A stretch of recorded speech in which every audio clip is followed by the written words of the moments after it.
বছরের নতুন একটা দিনে শুভ নববর্ষের শুভেচ্ছা জানাইয়া আজকের ব্লগ শুট শুরু করতেছি। তো কি কারণে আমরা এত সিঁদুর খেলতেছি চলো দেখাই। Hi hello everyone, welcome back to my channel Surajit পাহি ব্লগে সবাইকে স্বাগতম।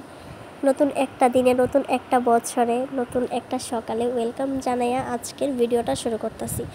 সবাই জানো আজকে শুভ নববর্ষ, আর অনেক অনেক ভালোবাসা তোমাদেরকে জানাই। তো দেখো, সুন্দর একটা দিনে, সুন্দর একটা বছরের প্রথম দিনে আজকে নতুন একটা ব্লগ আমি নিয়ে আইছি।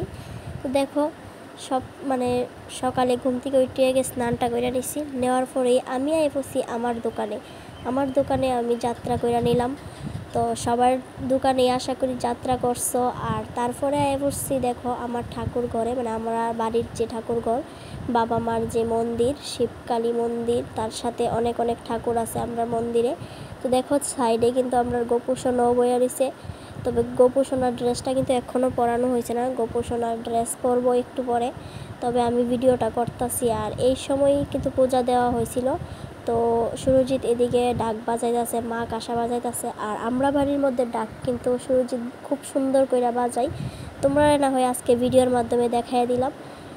তারপরে বাড়ির তো পূজা কমপ্লিট, এবার আমরা যাইতাছি কই, চলো চলো আর একটু সময় অপেক্ষা, সময়ের মধ্যে তোমরা দেখতে পারবা যে এখানে কই যাওয়া হইতাছে। তো আমরা দুজন বাইরে হয়ে গেছি গা, হাতে আছে ফুল, বেলপাতা, মোম, ধূপকাঠি সব কিছু। তো আয়া পড়ছি আমরা বাড়ির থেকেই 2-3 মিনিটের রাস্তা এই জায়গাতে এসে। এখানে দেখতেই পারতাছো অনেক মানুষ, সবাই কিন্তু আমরার মতো নতুন বছরে নতুন দিনে এখানে পূজা দিতে আইছে। তো আমরাও আইছি। এটা হইছে শীতলা গাছ। তো শীতলা গাছের তলায় আমরা সব সময় এরকমভাবে প্রতি নববর্ষের দিনে পূজা দিয়ে তারপরে এখানে একটা কালী মন্দিরও আছে। তো এই কালী মন্দিরও কিন্তু আমরা ফুল বেলপাতা দিয়ে আই, মারে একটু তেল সিঁদুর দিয়ে আই, ঠিক আছে। তো তারপরে দেখো আমরাও কিন্তু এদিকে তেল সিঁদুর নিয়ে দিতেছি একে অপরকে। তো তোমরা বুঝতেই পারছো যে আমরা কই গেছি। আর শীতলা গাছটা কিন্তু এখন সুন্দর করে দেখা যাচ্ছে, তোমরা দেখতেই পারতাছো, খুব সুন্দর লাগতেছে। আর সাইডেই কিন্তু আছে হসপিটাল। তো যারা যারা নতুন বাজার দেখো তারা তো অবশ্যই তোমরা জানো এটা কোন জায়গার মধ্যে। আর যারা একটু দূরে আসো, তারা যেমন যতনবাড়ি, অমরপুর, তারা তো অবশ্যই নতুন বাজার হসপিটালটা অন্তত পকেট চিনো। তো নতুন বাজার হসপিটালের সাথেই কিন্তু আমরা এই শীতলা গাছ প্লাস এই কালী মন্দির। তো ওইখানেই আমরা প্রত্যেক নববর্ষের দিনে ওইখানে গিয়ে পূজা দিয়ে আই। তো পূজা দেওয়া তো কমপ্লিট, এবার বসি বাড়িতে। সেটা দেখো শাড়িটাও কিন্তু চেঞ্জ করছি না, বয়ে গেলাম প্রসাদ খাইতে। তো এদিকে আমি অন্য কিছু আর খাইছি না, আগে প্রসাদ নিয়ে নিছি, কারণ অনেকক্ষণ সময় আমি উপাস আছি। পূজা দিয়ে আসি না, তারপরে খাওয়া হয়েছে। আর ঘরেরও কিন্তু অনেক প্রসাদ রয়ে গেছে।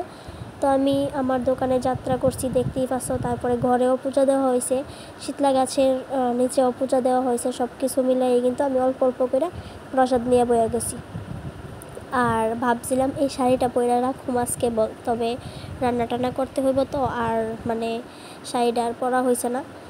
তো একটু পরেই আমি শাড়িটা চেঞ্জ করে নেব। আর বন্ধুরা, ভিডিওটা কেমন লাগছে তোমরা জানাইও। আর দেখো এখনও কিন্তু সিঁদুরগুলি আমি মুছছি না। এটা একটা নিয়ম আছে যে আজকে সারাদিন নাকি সিঁদুর একটু হইলো, ওইখান থেকে যে সিঁদুর, তেল সিঁদুরটা আমরা নিছি, তো ওইটা নাকি মুছতে পারতাম না।